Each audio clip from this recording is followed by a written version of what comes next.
Welcome to our deep dive into the world of Chinese opera. Yeah, it's going to be a good one. So we're going to be talking all about Chinese opera today. Yeah, it's such an amazing art form. It is, yeah, and it has a long and rich history. Centuries and centuries. I know, it's incredible, and it's really evolved over time. Absolutely. And it tells us a lot about Chinese culture and society.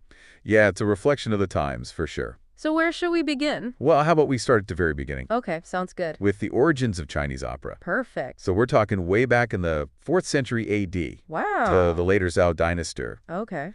And there was this early form of Chinese opera called Cantonese Opera. Cantonese Opera. Yeah, and it was actually very simple. Oh, really? Yeah, it was a comedic performance with just two performers. Two performers? Yeah, one was a corrupt officer, and the other was a jester. A jester. Who basically made fun of the officer. Oh, so kind of like a satire almost. Exactly.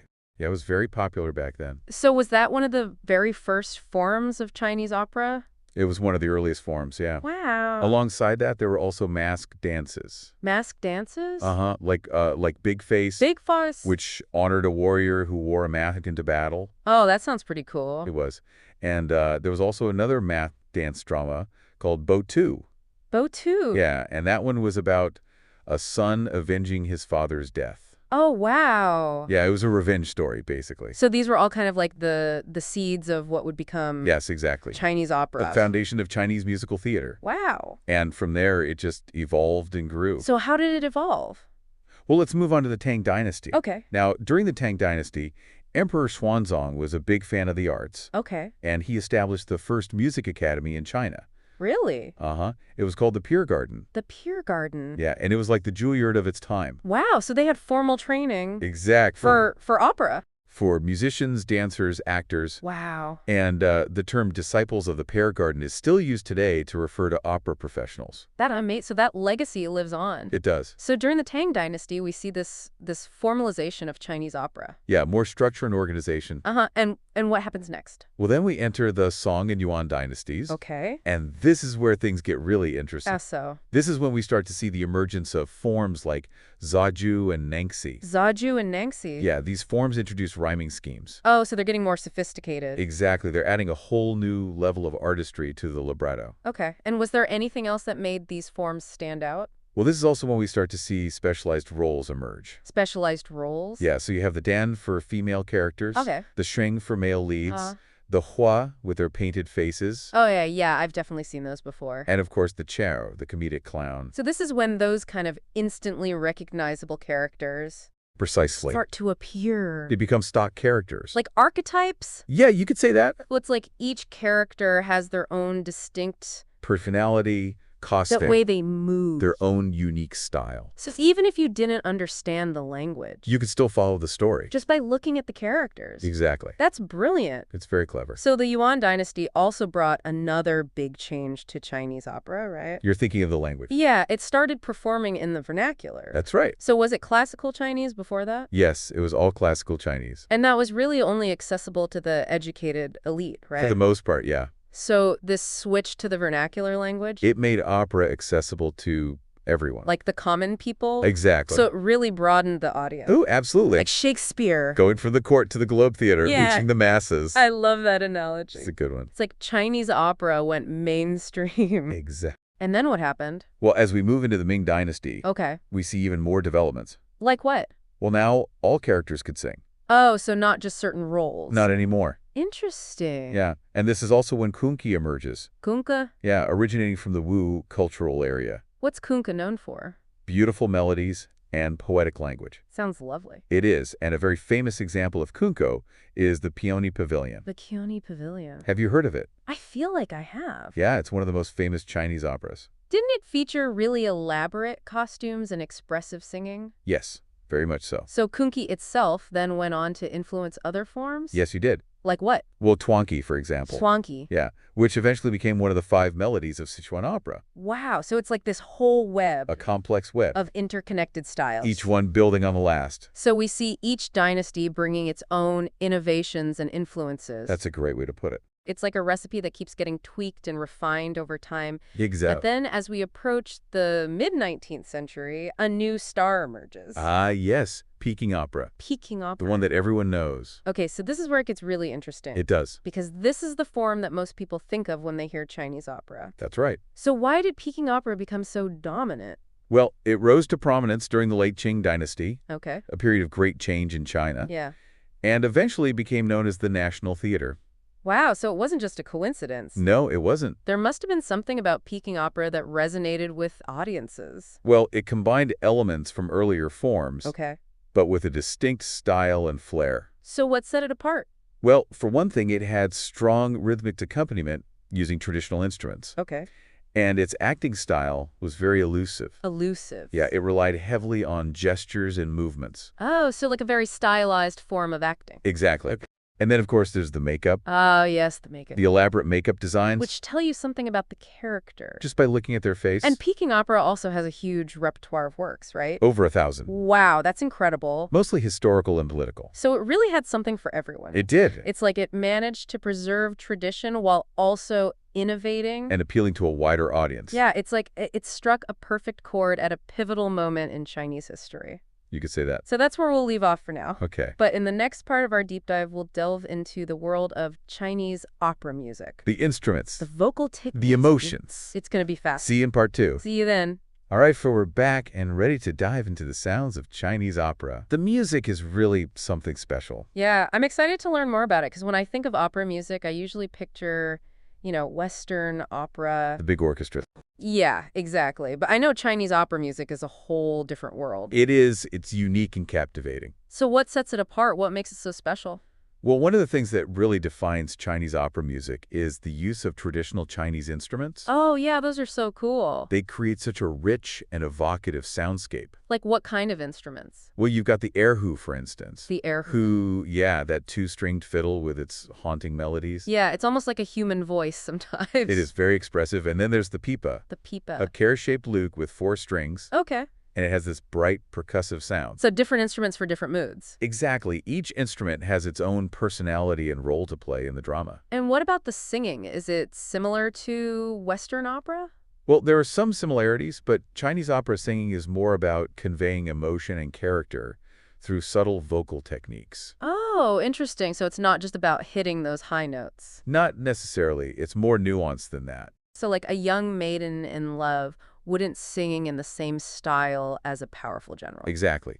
The singing style adapts to the character and the situation. That makes sense. And each regional style of opera has its own vocal techniques and aesthetic preferences as well. Wow, so much diversity. It's one of the things that makes Chinese opera music so fascinating. So how is the music actually created? Is there like a composer who writes it all down? Well, it's actually a very collaborative process. Collaborative. Yeah, both the musicians and the actors have a say in how the music takes shape.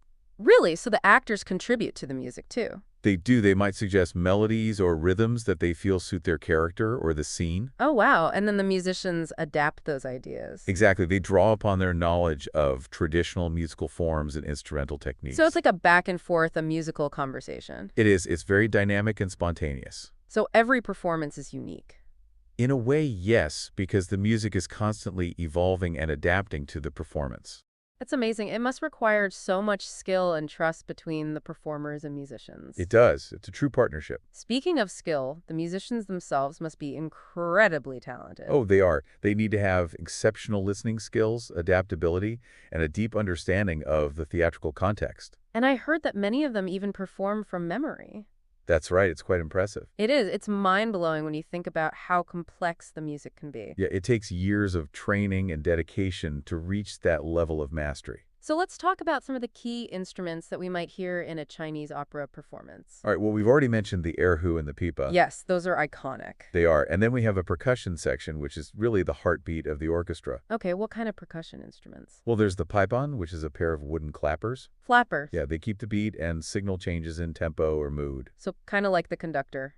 In a way, yes. And then there are the gongs and drums. Oh, yeah, those are dramatic. They add those big moments of tension and excitement. Like when a character enters or a battle begins. Exactly. They're very effective. And what about woodwind instruments? Ah, yes, we have the dizi, The a DZ. bamboo flute with a sweet, breathy sound, Okay. often used for lyrical melodies or contemplative moments. So it's like the more delicate side of the orchestra. You could say that. And then there's the swana. The swana. Yeah, that's a double reed instrument with a very bright and piercing sound. So that one's probably used for more energetic scenes. Yes, for celebrations, martial scenes, or moments of high drama. It's amazing how each instrument seems to have its own distinct purpose. They do. They all contribute to the overall tapestry of sound. And how do they all work together? Is there like a structure to Chinese opera music? Well, it's a balance between structure and improvisation. Oh, interesting. Yeah, there are certain musical forms and conventions that provide a framework. Okay. But within that framework, there's a lot of room for spontaneous creativity. So kind of like jazz, Yeah, there's that element of surprise and unpredictability. which keeps things interesting. Exactly. You never know what's going to happen next. But you know that the musicians are all in sync with each other and with the action on stage. That's right. They're all working together to create a cohesive and compelling performance. This has been such an enlightening journey into the world of Chinese opera music. I'm glad you're enjoying it. I am. I'm really starting to appreciate the depth and complexity of this art form. We've only just scratched the surface. I know there's so much more to learn. But for now, let's shift our focus to Chinese opera's impact on popular culture. Okay, sounds good. I'm ready to see how this ancient art form is still relevant in the modern world. All right, so we've explored the history, the music, the visuals, and now I'm curious about Chinese opera's impact on popular culture. It's fascinating how this ancient art form is finding new life in the modern world. Yeah, so how is it infiltrating pop culture, reaching new audiences? Well, remember M. Butterfly? Yeah, that play that used Peking Opera as a metaphor. Exactly. It explored themes of identity and East-West relations. And it became a huge hit, introduced Chinese opera to a global audience. It did. And then there's Genshin Impact. Oh yeah, Yunyan's opera performance. That sparked so much interest online. I bet people were Googling Chinese opera like crazy after that update. I'm sure they were. And then, of course, we have Everything Everywhere All at Once. That movie was wild. But it also had that amazing scene with Michelle Yeoh using her opera skills to fight. Yeah, that was so cool. It was funny and action-packed, but also a tribute to Chinese opera. It was a great example of how to blend traditional art forms with modern storytelling. And it really worked. It resonated with audiences. One thing that's always fascinated me about Chinese opera is the way it approaches gender roles. Oh yeah, that's a really interesting aspect. Like men playing female roles. The Dan role. Right, and women leading opera troupes. It's different from what we often see in Western theater. It's a reflection of Chinese culture and history. It really makes you think about gender and how it's been perceived and portrayed throughout time. Absolutely. And it speaks to the talent and versatility of the performers. Totally, like those all-female troupes in new opera. They challenge societal norms. Yeah, it shows how art can be a force for social change. It can definitely break boundaries and spark conversations. So where do you see Chinese opera heading in the future? Well, I think we'll see even more creative collaborations. Like what? Blending Chinese opera with film animation, video games, even fashion. A Chinese opera fashion line. I could see it happening. Those costumes are incredible. They are so visually striking. And then imagine a virtual reality experience that puts you right on the stage of a Peking Opera performance. Oh, wow, that would be amazing. It would be immersive and educational. But it's not just about finding new platforms, right? No, it's also about nurturing the next generation of artists and audiences. So how do we ensure that this art form continues to thrive? Well, there are already schools and training programs that are passing down the traditions. That's good. And there are also outreach programs, workshops, online performances, making it more accessible to young people. So using technology to reach new audiences. Exactly, meeting them where they are. But how do you strike that balance between preserving tradition and embracing innovation? That's the challenge, isn't it? It is. How do you stay true to your roots while also evolving with the times? It's a delicate dance, but Chinese opera has always been adaptable. It has survived for centuries. Through wars, revolutions, cultural shifts. It's resilient. It is, and I believe it will continue to captivate and inspire for many years to come. This deep dive has been a revelation. I have a whole new appreciation for Chinese opera now. Me too. It's a truly remarkable art form. And I hope our listeners feel the same way. Maybe they'll be inspired to see a performance or listen to some Chinese opera music. That would be wonderful. So to our listeners, keep exploring, keep learning, and keep your ears open to the magic of Chinese opera.